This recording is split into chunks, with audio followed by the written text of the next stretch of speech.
寄ってらっしゃい、見てらっしゃい。闇芝居の時間だ。 Olá, samurais e geishas do meu canal do YouTube, beleza? Como é que vocês estão? Vocês estão de boas? Vocês estão tranquilos? Então tá tudo bem. Primeiramente, recado rápido, recado básico.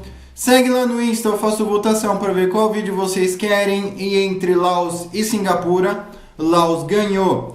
Segundo recado, curte a página do canal no Face, eu faço postagens diárias, curiosidades rápidas, coisas que não dá para ficar postando aqui no canal toda hora. E por último, mais não menos importante, eu vou deixar tanto no card quanto na descrição vídeos relacionados ao Laos, beleza? Principalmente sobre a guerra civil do Laos. E quem puder dar aquele apoio logo no início, eu agradeço. E bem como vocês estão vendo aí, né? Hoje nós vamos falar sobre insurgências, né? Só que geralmente é insurgências comunistas, insurgências socialistas, mas no Laos é tudo ao contrário. No Laos, a insurgência que vamos falar é uma insurgência monarquista. Pois é, meus bons, e como está na Indochina, né, no Sudeste Asiático, esse vídeo tem tudo para ser exótico e com toda certeza vai ser exótico. Até porque contamos com apoiadores da monarquia que vocês jamais imaginariam. Beleza? Mas enfim, bora lá. Bem, durante a Guerra Civil do Laos, né, os comunistas ganharam e eles acabaram ali com a monarquia em 75. E, obviamente, né, prenderam um rei, prenderam um príncipe e tal, e empacotaram os caras. Só que em 1980 surgiu um grupo de guerrilha monarquista chamado Frente de Libertação do Laos. E esse grupo, obviamente, né, por ser um grupo monarquista, os planos deles, né, eram derrubar ali o governo socialista do Laos. Só que eles não atuavam no Laos inteiro, eles começaram atuando pelo sul do Laos.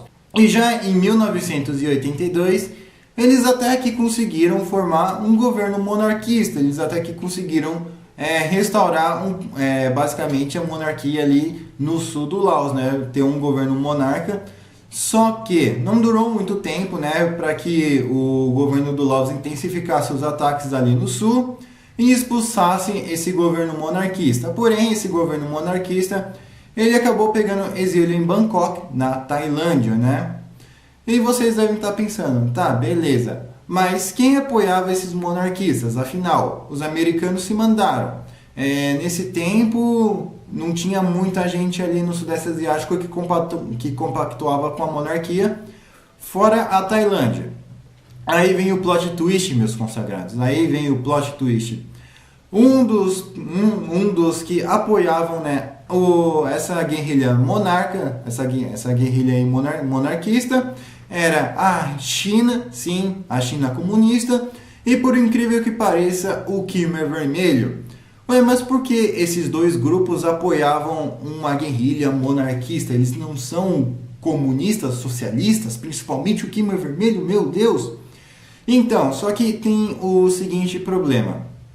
Tanto a China quanto, né, o Khmer Vermelho, eles queriam derrubar o governo do Laos pelo simples fato do governo do Laos ser um governo pró-vietnamita. Consequentemente, um governo ali pró-soviético. E com isso, né, os monarquistas do Laos, eles conseguiram até que bastante coisa.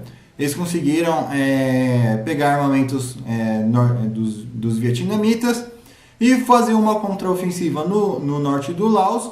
E também como um modo de retribuição, eles falaram para o Khmer Vermelho, né, para o pessoal ali do Khmer Vermelho, que eles iriam derrubar a República Popular do Camboja, que era um governo pró-vietnamita, e colocar ali de volta o Khmer Vermelho no poder.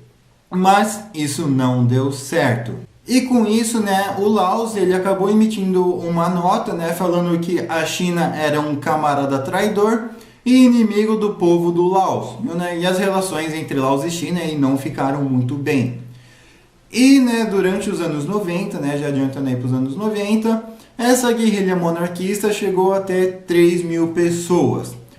Porém, eles acabaram se unindo com uma outra guerrilha de republicanos, porém de direita, Essa que chegou a ter 40 mil pessoas, entre eles alguns voluntários chineses também, né, que faziam ali a maioria da guerrilha.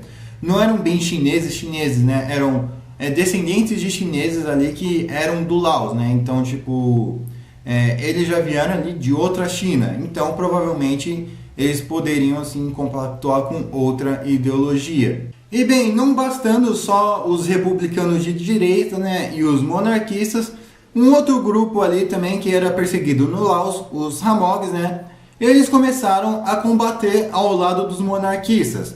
Só que, né, a partir daí que o vídeo começa a ficar mais tenebroso. Por quê? Porque a partir de 2003, né, diversos jornalistas, né, acabaram entrando no Laos de forma clandestina e visitando essas aldeias Hamogs aí e vendo que esse grupo étnico aí, eles estavam doentes, estavam com falta de remédio, estavam com falta de comida. E também notaram uma coisa um tanto quanto cabulosa, que muitos desses Hamogs aí, quando eles iriam para o meio do mato buscar comida, buscar alguma plantação, os soldados do Laos, eles acabavam ali empacotando, né, esses Hamogs.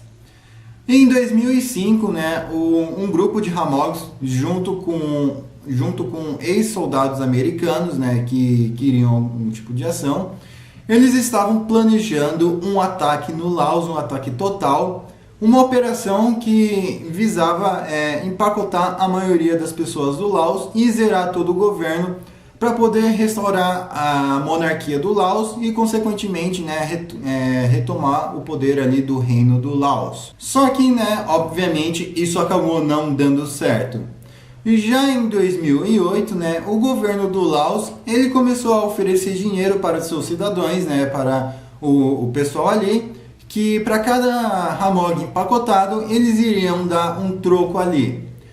E já em 2009, né, retomando aquela operação do Laos, né, dos monarquistas do Laos de empacotar todo o governo socialista, bem, entre eles estava um soldado chamado Van Pao. E obviamente, né, esse soldado ele já era ligado à monarquia desde o tempo da Guerra Civil do Laos. E ele foi para o Tribunal Internacional, acusado de terrorismo, né? Afinal, ele também estava nessa operação, ele era um dos cabeças dessa operação. Mas, como o Tribunal Internacional não considerava muito as alegações do governo da República Socialista do Laos a sério, né? Então, eles não consideraram muito. E também com a falta de prova ali de Van Pao, né? A falta de prova do que estavam acusando ele, então Van Pao acabou ficando numa boa, acabou ficando tranquilão, não foi preso, lógico, teve uma dor de cabeça, advogado, pipipi, popopô, mas até então ficou tranquilo. E já no dia 21 de setembro de 2016, o governo do Laos começou a gazear diversas vilas Hamogs, né, com tudo empacotando ali algumas pessoas. E já em 2017, o Laos começou a bombardear as vilas Hamogs, né? E mais tarde, ainda em 2017, sem uma data precisa, né? Os guerrilheiros Hamogs, né? Eles pegaram alguns soldados, né? Em uma plantação de ópio e espancaram os caras até empacotar eles e pegaram as armas dele. E já no dia 20 de junho de 2020, né? Os guerrilheiros monarquistas, né, acabaram encontrando alguns soldados do Laos e pegaram eles de surpresa, empacotando os caras e pegando muito mais armas. Já no dia 9 de março de 2021, monarquistas e socialistas acabaram trocando tiro por bastante tempo, mas ninguém feriu ninguém, ninguém empacotou ninguém. E, né, esses conflitos aí esporádicos, apesar de baixa intensidade, dura até os dias de hoje, né? E também, né, isso ficou conhecido como a Guerra Secreta, mas, né, a insurgência monarquista ainda continua. Isso ainda existe e eles ainda têm planos de tentar restaurar a monarquia no Laos. E com toda essa treta, né, desde 1980 até os dias atuais, sim, estamos falando de 2023, e essas tretas ainda continuam. Foi um total já de 100 mil pessoas empacotadas, né, e 300 mil pessoas realocadas de um lado para o outro por causa de bomba de um lado, bomba de outro, vila queimada de um lado, vila queimada de outro, mulheres violentadas de um lado, mulheres violentadas de outro, que ficou essa realocação em massa e o Laos, e principalmente ali no sul do Laos, né, as pessoas basicamente não têm um dia de paz, pois ainda assim existem operações policiais contra esses Hamogs, né, e esses Hamogs, eles também de vez em quando fazem algumas operações contra a polícia do Laos, né? Então esses conflitos, né, vão durar bastante tempo, infelizmente. Mas enfim, eu espero que vocês tenham gostado desse vídeo. Você, meu amigo, minha amiga, ou então como você se identifica, você sabia que o Laos, ele realmente ainda luta por uma monarquia? Eles não deixaram o sentimento monarca morrer? Pois é, né? Juntando com uma perseguição étnica e juntando com o desejo de colocar um outro governo no poder, os caras não vão desistir tão cedo. Eles vão revidar e vão continuar revidando. E passa aí pro seu amigo, pra sua amiga, né? Como a pessoa se identifica, né? Pensando assim, mano, você sabia que no Laos a China e o Khmer Vermelho, em vez de apoiarem os socialistas, apoiaram a monarquia? Ah, brincadeira, vai, é mentira, você tá tirando. Aí você fala, não, isso é verdade, eu vi no vídeo aí do Bruno, tal. Ah, então me mostra. Aí você passa esse vídeo para eles, beleza? Mas enfim, eu espero que vocês tenham gostado. Não se esquece de curtir, compartilhar, se inscrever. Segue lá no Insta, segue lá no Twitter, curte a página do canal no Face. E quem puder fazer aquele apoio, eu agradeço, beleza? Enfim, falou e fui!